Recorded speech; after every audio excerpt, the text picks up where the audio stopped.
You're watching 10 Minutes on Topic here at Davis Media Access. I'm Autumn Labbe-Renault.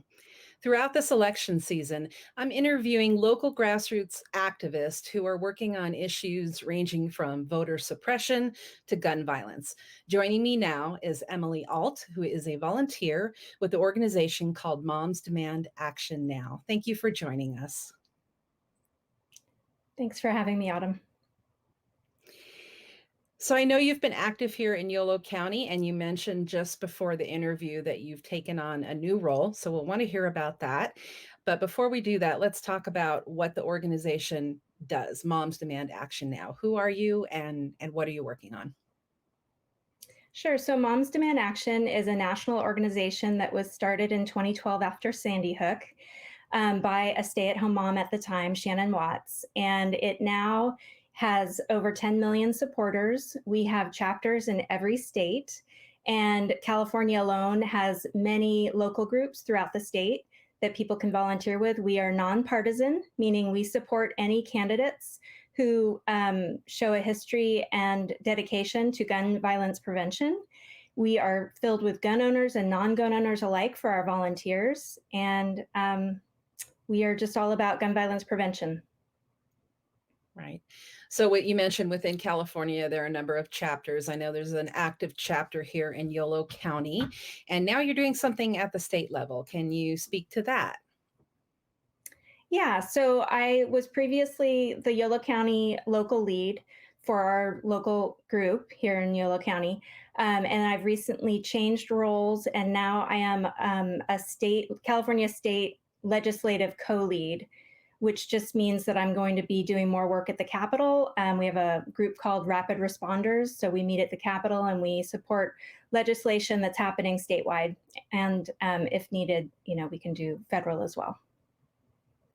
I mentioned to you as we were setting this interview up that the last time I'd actually seen you, you were accepting recognition from the Davis City Council, and it happened to fall on the same day as the Uvalde incident. And it was just such a moving and emotion-filled testimony you gave. So hats off to you for kind of even keeping it together as you did that. It was very difficult and very moving to watch.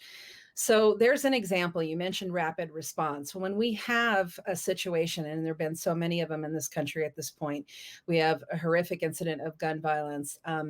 What is the role of the group Moms Demand Action, and what does the rapid response team look like? What do they do?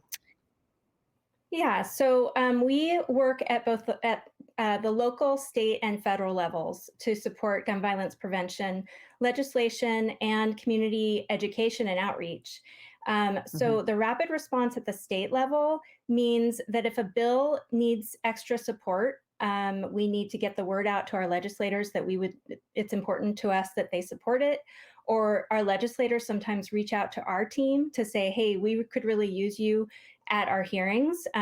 They love our red shirts coming in, supporting and speaking testimony, whether it's a Me Too statement or a expert witness piece.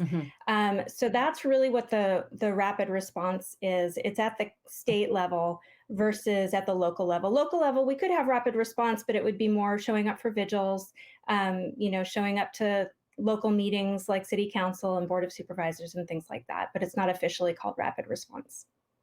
I see. Thank you for that clarification.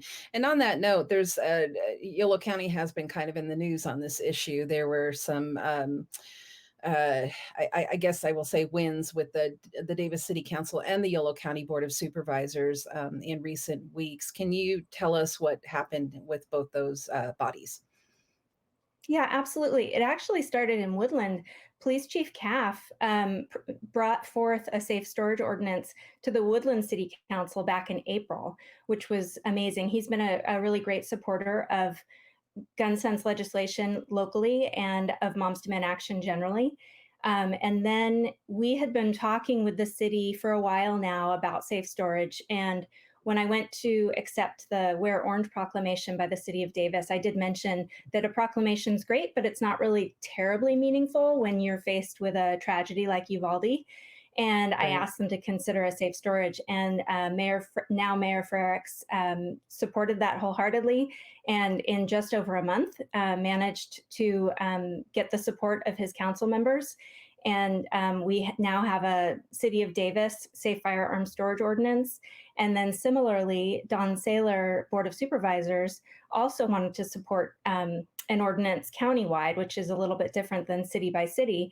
And Right. so the county brought that forth pretty quickly as well. And that is in the beginning stages. The final vote for that will be August 30th. Okay.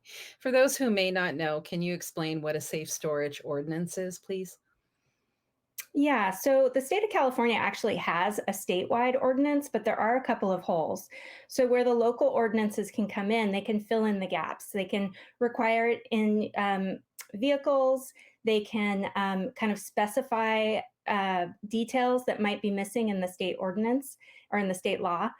And it is an opportunity for us locally to educate the public. We have a public education campaign called Be Smart, which SMART is an acronym, and it's securing all your guns, responsible gun ownership, um, modeling safe behavior, recognizing the role of suicide in guns, Mhm. educating your peers about being smart. And so we go out to schools, we go out to farmers markets, we do a lot of public outreach about that program. And safe storage ordinances and Be Smart go hand in hand. So it's an opportunity to have the conversation. Obviously, nobody's going into people's homes to check on safe storage, but we feel that if we can proactively educate everybody about why Mhm. it's so important to keep hands out of the guns of people who might be a danger to themselves or others, it will save lives. I see. Thank you. So, how can people uh, get more information about the work of Moms Demand Action Now, and how can they get involved? And then a related question, my last question for you will be: are there actions or opportunities to get involved coming up in the run up to the November elections? Glad you asked. So, a couple of things. One thing people can do is text READY, READY, to 64433, and that once you follow through with the prompts, that will connect you with your local group because we have groups throughout the state of California.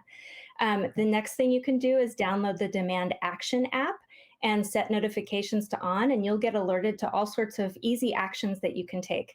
We currently have a summer series of actions that if you text summer, SUMMER, to Mhm. 64433, you'll get signed up to be able to take actions each and every week.